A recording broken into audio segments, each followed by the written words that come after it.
Hey guys, and welcome back to Joe Koyo.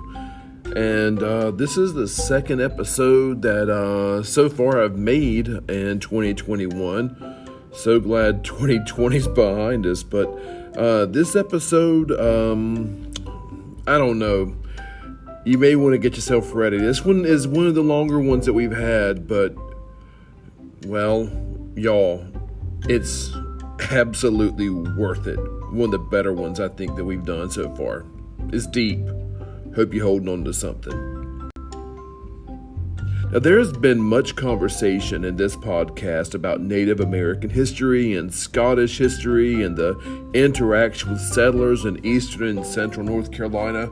Well, see, this episode concerns both those groups, the Native Americans and the Scots, and also the settlers. And it goes to a larger conversation about how our minds somehow change and when it's most convenient, and sometimes how they don't change when they need to be. Like, let me give you this. For nearly 300 years, Native Americans were seen by European settlers as threats. That's a fact. You can look it up. In early American texts and drawings, it is rare to find Native Americans in a favorable light. New England and Southern colonists and later American citizens took every opportunity to describe all of the Native American groups with every unflattering and insulting term possible, frequently describing Native Americans as thieving, murderous, barbaric. That's what happened for most of American history. And then all you have to do is really just look at it yourself. For example, one of the more misleading names, just to give you an example of wars in American history, like we had a war called the French and Indian Wars of the 1750s, early 1760s. Now, why is it called the French and Indian War? Well, did the French fight Indians and the colonists fight the French and Indians? Which way? Neither. The colonists and their Native American allies fought the French and their Native American allies, so it should be called the war with the French and the other Indians, or just the French War. That would suffice. It's unnecessary to add the word Indian to it. It has no point to it. We could just call it what the rest of the world calls it, the 7 Years' War, but oh no, not us. See, the point is the Native Americans were treated terribly, and that's an understatement, to say the least. As the non-Native Americans pushed or settled further and further inland, and those settlers saw Native Americans at the least as obstacles to remove and at worst as obstacles to eliminate. It wasn't until the Native Americans were so far removed from the new Americans that they were nearly invisible that attitudes began to change about them.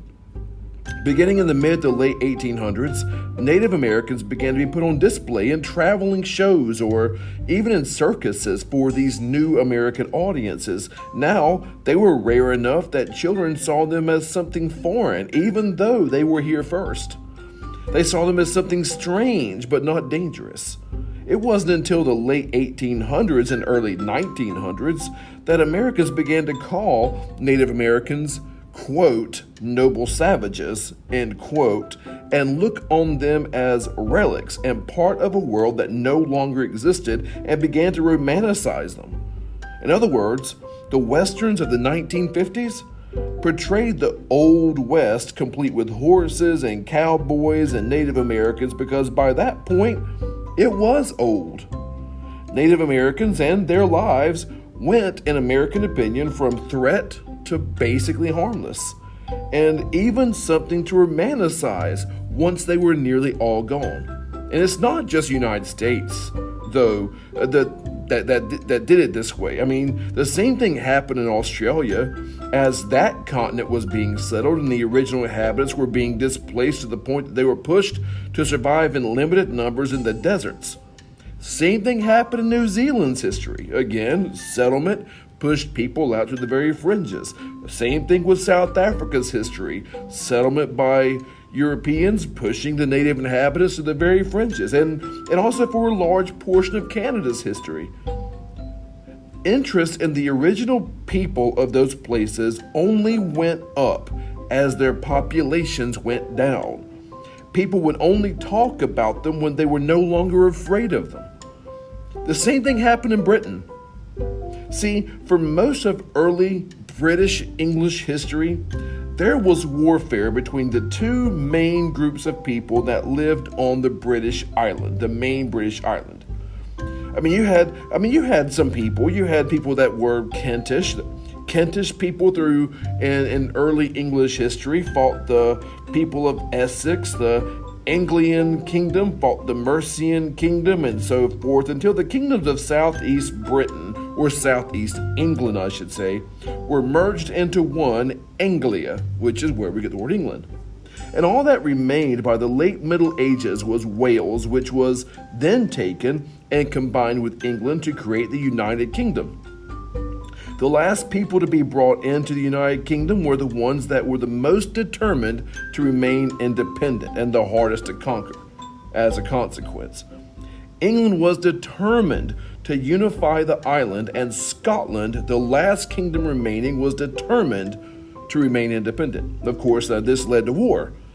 Intensely violent, fierce, and seemingly endless, the war of conquest for the entire main British island lasted for hundreds of years until it was finally achieved. But both sides remained mad at each other until England decided to go after the island of Ireland next. See, England began to feel the same towards Scotland, in fact, increasingly so as its empire grew larger. See, the Scots and English had a history dating back thousands of years, usually filled with war, and they knew each other, so the bigger the British Empire got, the further away the wars between England and Scotland became in history. And it is a feature of human psychology. Fact up, we all do it. We all romanticize the past. And there's no difference here. England began, as they got bigger, to romanticize the past times of conflict when there was just them and the Scots, and that somehow those times were better before England got so big. That explains a bit. Really, this whole romanticizing of stuff, well, again, we all do it. That explains a bit why I still have a love for big hair glam bands of the late 1980s, early 90s. I bought a Whitesnake record a while back, I guess out of nostalgia. And I thought when I was listening to the record play, I don't remember this music being so crappy. Oh well, it was. To the English, to get back on topic, the English by the late to mid 1800s and late 1800s, Scottish things became all the rage. It's been long enough. Poetry by Robert Burns, stories by Sir Walter Scott, both of them literary giants of Scotland, were immensely popular. Scottish culture was praised in English society, even though the English absolutely hated them for much of their historical relationship. They felt an ancient kinship for them, though, for their island mates. And they felt that kinship. You see, the Scots were no longer threats, much like the change in American views towards the Native Americans. Again, the less of a threat they become, and the further away you get from the time, the better it was, I guess. I don't know. This newfound appreciation also happened to come at the same time that the global British Empire was absolutely at its height. By then, see, Britain had turned great, not because of its morality or superiority in any other way over world affairs, but only because its empire was so large. Britain, by the late 1800s, had colonies all over the world claiming ownership of tea from India and Southeast Asia, diamonds from South and Central Africa. They claimed ownership over the medicines of Central America and Central Asia, claiming ownership and absorbing of the lands that produced those items. And as a consequence, they also absorbed the people who lived in those lands. sort of the same as what they did to Scotland when they finally conquered and absorbed Scotland. But it wasn't the same. You see, England, the later British Empire, England didn't quite know the new people they conquered in the same way they knew the Scots. They didn't have a long history with them like they did with Scotland, both good and bad. To the English, the Scots may have been wild, may have been fierce, but they had similar and intertwined histories, cultures, languages. Like the Scots before, the people of these new lands became British subjects of largely equal legal standing with the mother country, people in the mother country. And this had happened with Scotland too. Once they absorbed Scotland, Scottish people became subjects just like English people became subjects. I mean, there were even Scottish kings and queens of the British Empire. But now in the late 1800s, with British expansion into Asian, American, African, and Australian lands, the same thing could be theoretically possible for the people of these regions. And for the first time, there were British subjects that were historically not British, with different backgrounds, different stories, and you know what? I'll just say it, different skin colors. Unlike the Irish that were absorbed before these new people and the Scots before them, these new people were not white. And by the late 1800s, non-whites were living throughout England, usually concentrated in the cities and urban areas, but they had the same rights and privileges as every other British subject, white or not. And it was at this point that history shows us that Caledonophilia, which is the love of all things Scottish, was at its height in the British Empire. To many, the good old days were days when Britain was just England and Scotland, when Britain was just British and just white.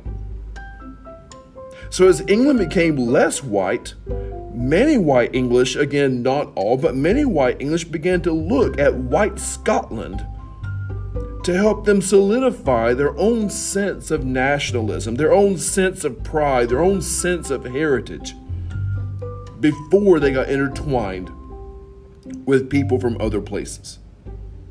Now, this is where it really begins to concern us in America. You see, none of this was really lost on the descendants of people that migrated here to the English American colonies. And it has persisted to this day for many people, whether they know it or not. You see, this Caledonophilia, this love of all things Scottish, began to pick up around the 1850s, 1860s, 70s, 80s, and on. Well, I don't know if you know much about American history in the middle 1800s, but the feeling in 1800s America, especially mid-1800s American Southern politicians, they were beginning to see their power decline over American culture, American society, and American economics and American politics just before the American Civil War. Used to be that if a Southern politician didn't like some of the bills that were going into Congress, then a Southern politician can whip himself up a little group of senators that would vote against that bill until and then say we will not vote for your bill at all. If you decide to try to pass this bill without us, we will withhold all of our cotton from you, and your factories will go broke, and you'll lose re-election. They called it King Cotton, and up until about 1850, King Cotton was king. If the Southern politicians didn't want it, it didn't happen. But that was changing in the 1850s and 1860s. They began to see their power decline just before the American Civil War. And some of these Southern politicians began to feel that, well, how do I put this? That This whole thing, see, over in Britain, they were talking about Scotland and old white days. Well, see, to the Southern politicians, things got complicated when you brought in the slavery question. So, that feeling of Scottish and whiteness and some of these politicians began to feel that the more Scottish something was, the whiter something was, just like Great Britain was doing. Now, if you don't believe me on that, check out the Confederate battle flag. Look at the design, study it for a second, and then check out the design of the Scottish national flag. Go ahead, look, I'll give you a second. Press pause if you need to. Compare the two. You see any resemblance? It's not a coincidence that this banner of white supremacy from the Southern Confederacy, and it was that from the very beginning, the day it was designed, by the way, that banner of white supremacy was based on the Scottish national flag on purpose. It's not a coincidence that white supremacy groups since the American Civil War have chosen the Confederate battle flag as their own either. It's not that it represents the Old South as much as it represents, well, whiteness, just like the Scottish national flag before it did the same, at least to Great Britain, and was itself designed and based on a flag that, again, represented Scotland, a place that at the very time that the Confederate battle flag was being designed was popularized by the global British Empire as representing an older and whiter time. Maybe the people in these groups, maybe they did or they didn't know or don't know their history. I don't know. Maybe they did or don't know, but this flag, this Confederate battle flag, was resurrected in the 1920s and again the 1950s, and this is where it all comes together. So why are we talking about the Confederate battle flag of the 1950s and 1920s? Well, it's kind of like this. See, the period between 1900 and 1930 saw massive amounts of immigration to the United States. And what made this immigration different from ones that came before was that these immigrants to the United States were from all over the world instead of just from white Western Europe. As a result, we basically had a repeat in the United States of what Great Britain went through a few decades earlier. As America got less white, some people began to romanticize a more white era, just like Great Britain had done, symbolized by a flag that was based on another flag that sent the very same message in Britain. That's why the flag came back in the 1920s. And it came back in the 1950s and 60s during school integration.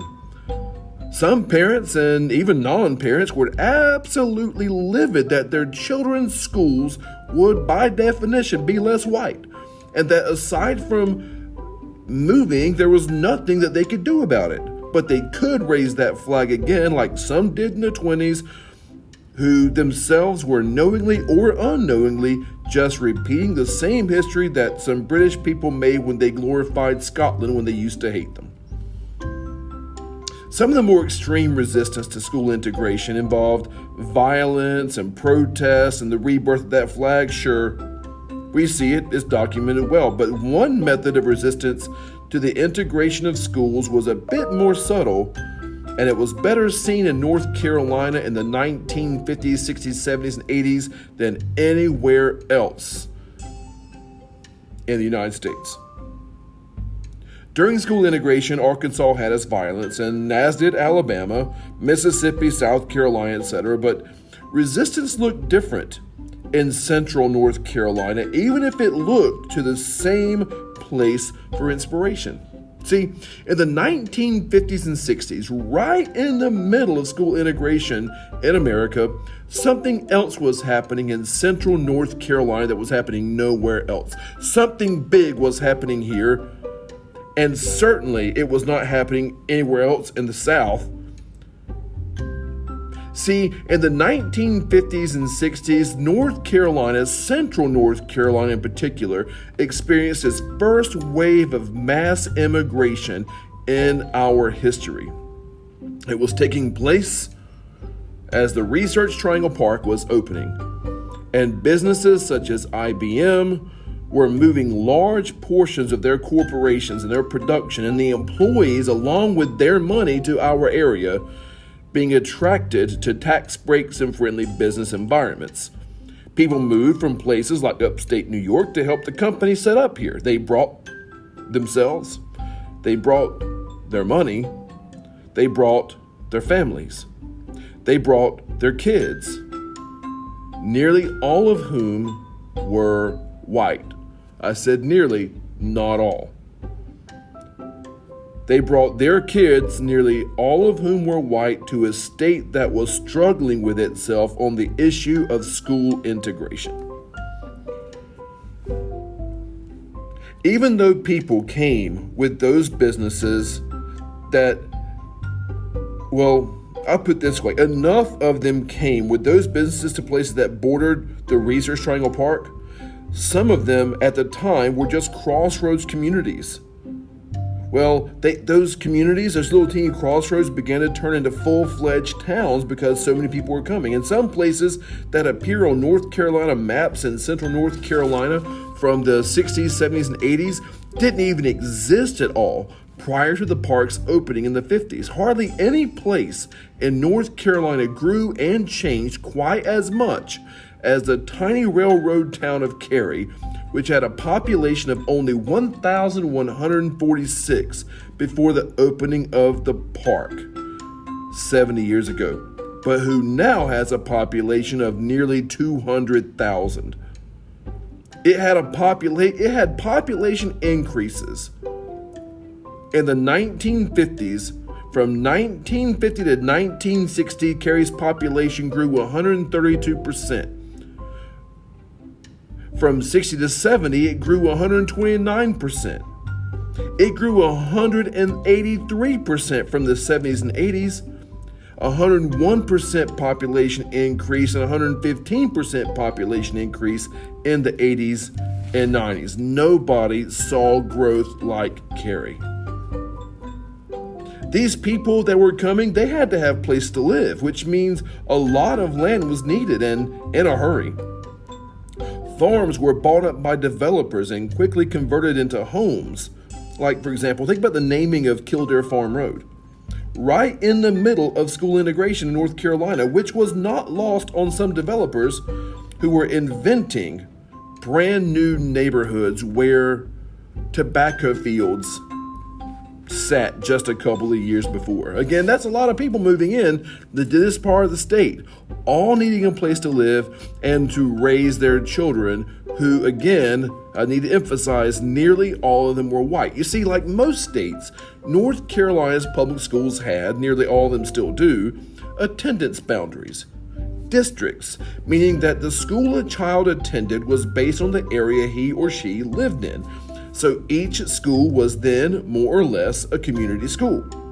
The kids of a certain community went to a school. It's the same district. A school student population was made of the kids from the neighborhoods that surrounded it. Many of these people that were moving in, they knew each other or they worked with each other. And again, these jobs tended to be very well paid. So many of these new communities were, by definition, wealthier, in some cases far wealthier than the surrounding communities, and far whiter.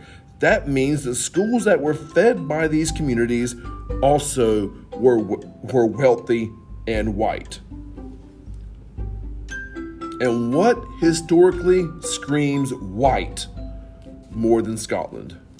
Right? That's what history shows us. Now, I have no idea which came first, and I'm not going to put something else out there that falsely accuses anyone of premeditated segregation, whatever. But I will say this. The new North Carolinians did not choose these neighborhoods because of their whiteness, but they chose their neighborhoods because the settings were probably very familiar to them, for many resembling the neighborhoods that they had before they moved. And with the exception of the old part of town, which is really just a few streets, Cary is nearly almost in all invented neighborhoods.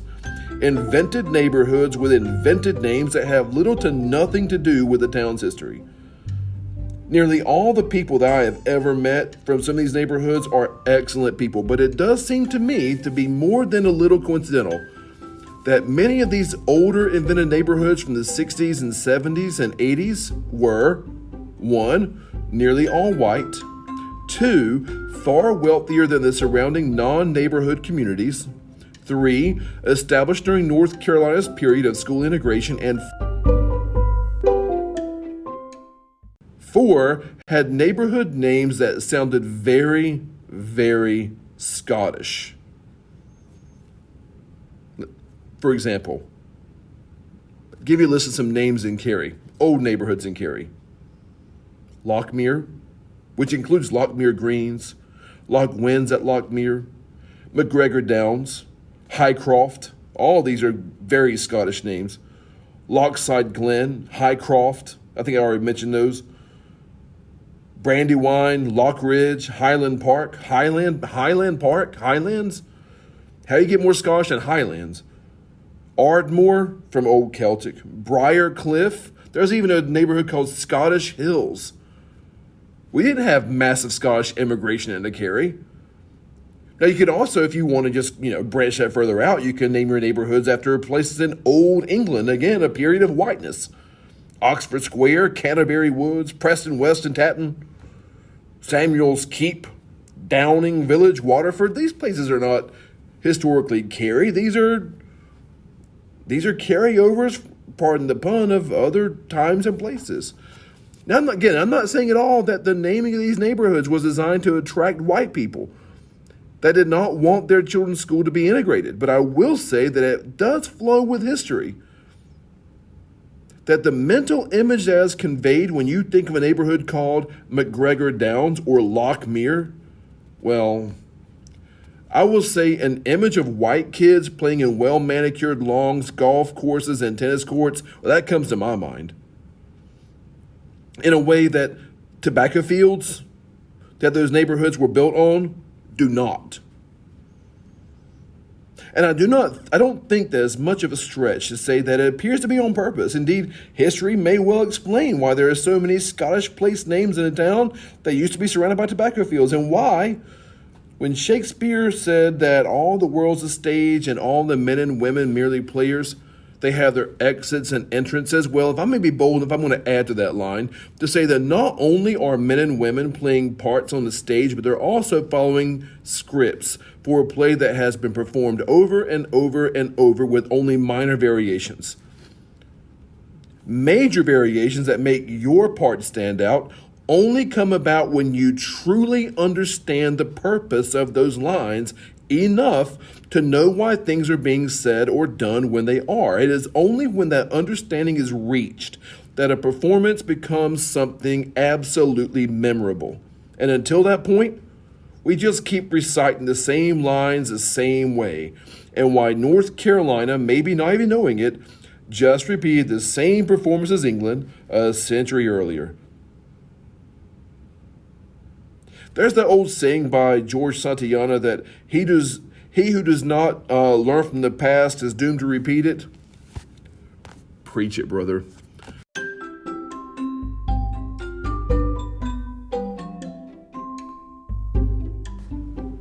Hey guys, and welcome back to Joe Koyo. And this is the second episode that so far I've made in 2021. So glad 2020's behind us, but this episode, I don't know. You may want to get yourself ready. This one is one of the longer ones that we've had, but, well, y'all, it's absolutely worth it. One of the better ones I think that we've done so far. It's deep. Hope you're holding on to something.